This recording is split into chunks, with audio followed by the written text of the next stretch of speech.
Welcome to our comprehensive guide on commercial property 1031 exchange rules for 2026. In this 10-minute video, we will explore how you can defer capital gains taxes safely and effectively. The 1031 exchange is one of the most powerful wealth-building tools available to real estate investors today. It allows you to sell a property and reinvest the proceeds into a new property, while deferring the taxes that would normally be due at the time of sale. By keeping your money working for you instead of paying it to the government, you can significantly accelerate your portfolio growth. As we move through 2026, the market landscape has changed, but the fundamental rules of the Internal Revenue Code remain a cornerstone of sophisticated investment strategy.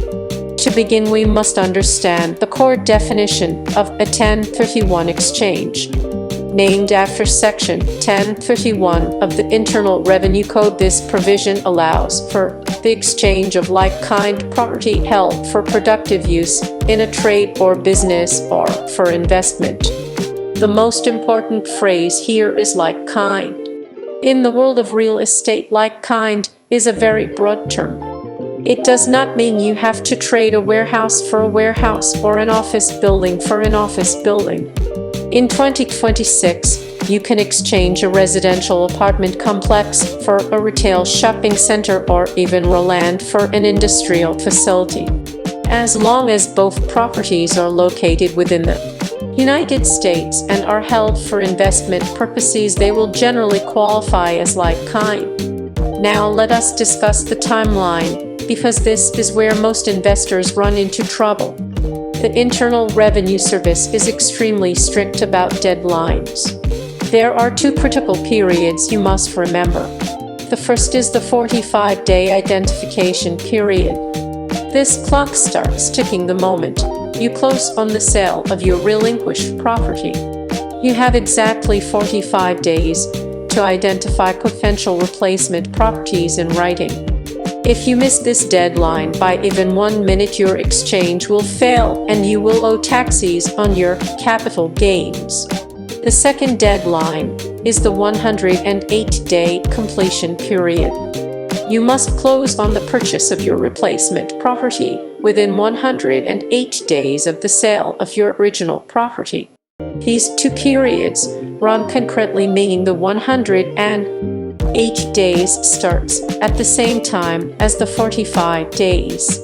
During the 45-day identification period, you must follow specific rules on how many properties you can name.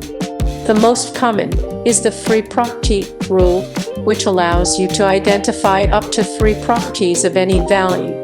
If you want to identify more than 3, you must follow the 200% rule. This rule states that you can identify any number of properties as long as their combined fair market value does not exceed 200% of the value of the property you sold. In 2026, with property values remaining high across major cities, careful planning is required to ensure your identified list is realistic and achievable within the closing window. A critical component of a safe and successful exchange is the qualified intermediary. You are strictly prohibited from touching the money from the sale of your property. If the proceeds ever enter your personal or business bank account, the chain is broken and the buyers will consider the transaction a taxable sale. To avoid this, you must hire a qualified intermediary, also known as a key. The key holds the funds in a secure escrow account and handles the paperwork to ensure the money flows directly from the buyer of your old property to the seller of your new property.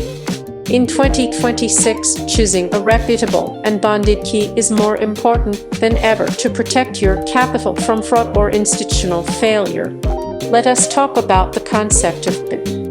In a perfect 1031 exchange, you reinvest all the proceeds and carry over all of your debt.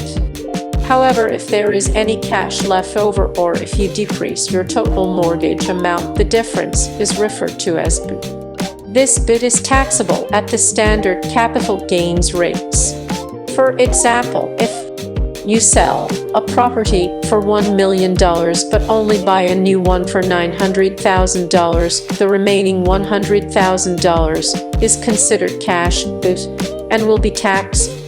Similarly, if your old mortgage was $500,000 and your new mortgage is only $400,000, you have received mortgage goods, which is also taxable. To fully defer all capital gains in 2026, you must buy a property of equal or greater value and reinvest all net proceeds. Another advanced strategy gaining popularity in 2026 is the reverse exchange.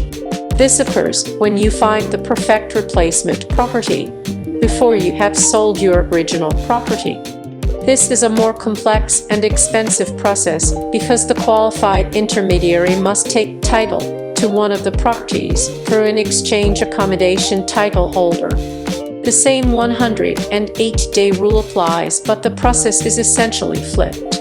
This strategy is excellent for investors in a fast-moving market who do not want to risk losing a great deal while waiting for their current property to close.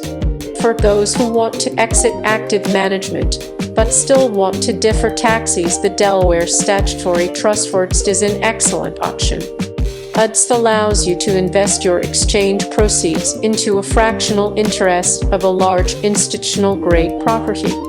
This could be a massive apartment complex, a medical office building, or an Amazon distribution center. By using UDS, you become a passive investor while still meeting the requirements of a 1031 exchange.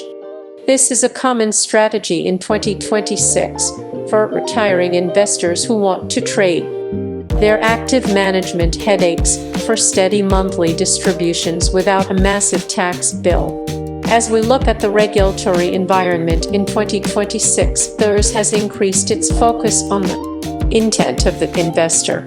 To qualify for an exchange, you must demonstrate that the property was held for investment. If you buy a property and sell it just a few months later, the THRS may classify you as a dealer rather than an investor and deny the 1031 treatment. While there is no specific statutory holding period, most tax professionals recommend holding a property for at least 1 to 2 years to clearly establish your investment intent.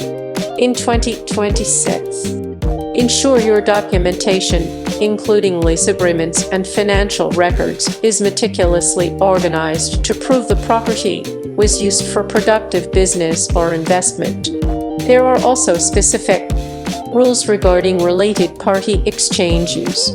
If you are buying from or selling to a family member or a business entity you control, there are extra layers of scrutiny.